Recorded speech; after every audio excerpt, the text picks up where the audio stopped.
guys, meron ako dito ipaano sa inyo. Is ito yung plastic. Sobrang ganda naman siya. Sobrang, sobrang tuition niya. So, piliin nyo na to. Ano lang to. Isipin ko muna kung nagpagkano to. Lagay ko lang dito sa comment section, tsaka bibili ka dito.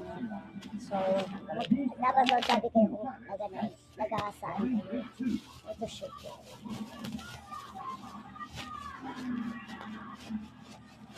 Sobrang ganda nito. Yes, next naman, itong gapas nito.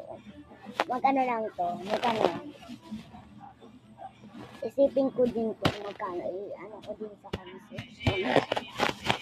Ang lahat. Hala, ang ganda niya oh. Para siyang ulap.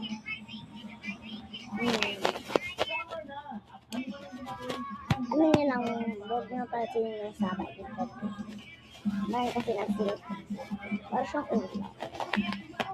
Sige, itong dalawa tapos. Ilagay na natin dyan sa kilid. Ang hulog yung isa. Ito naman yung papel. So, isipin ko na dito. Inilagay ko sa kilid. Diba? Sabi ko diba? So, bilhin nyo na to guys. Walang kahit tulad yan. Oo! Gapas.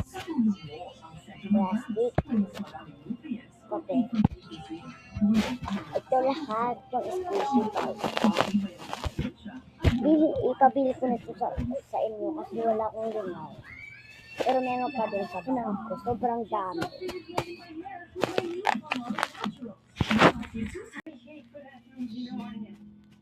Kahit malayo siya noon, na-feel ko pa rin yung alaga sa mga balikbayan boxes na pinapadala niya. May padala si mama na mga maliliit na corporate.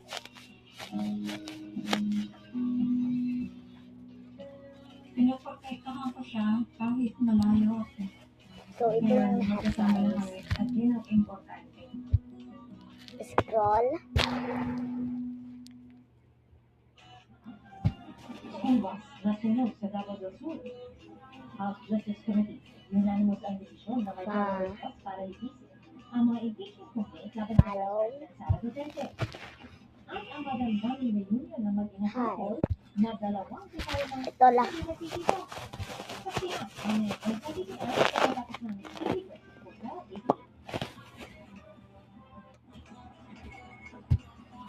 Ito guys, sa nabilhan ko.